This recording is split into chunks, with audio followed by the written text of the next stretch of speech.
در جامعات دهاتی به نام رودکی ناحیه واسع این موضع باغ فرهنگی و استراحتی است.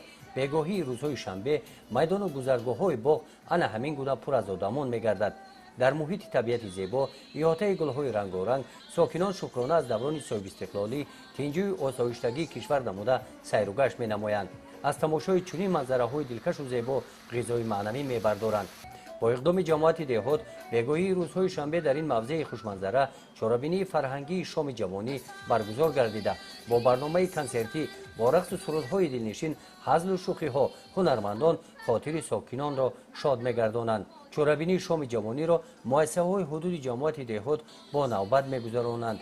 این شنبه برنامه آماده نموده آموزگاران مؤسسه تحصیلات میانه عمومی رقم 7 که به روز جوانان تاجیکستان بخشیده شده از سرودهای جالب پرمضمون عبارت بودند جوانان را به خودشناسی ملی وطن دوستی افتخار وطنداری دعوت میکرد. ساکنان جماعت دهات و مهمانان این برنامه را با کفگوبی ها استقبال نمودند.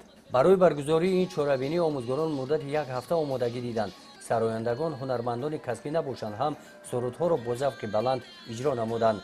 برگزاری چنین چهاربینی ها نشان دادند که جوانان به صنعت ملی ذوق بلند دارند. از دوره برگزاری برنامه شام جوانی استعدادهای نو به نو روی صحنه آمدند. گزارش خواجه نظریف خدای نظر ظهورов از ناحیه واسع برای برنامه اطلاعاتی نوید.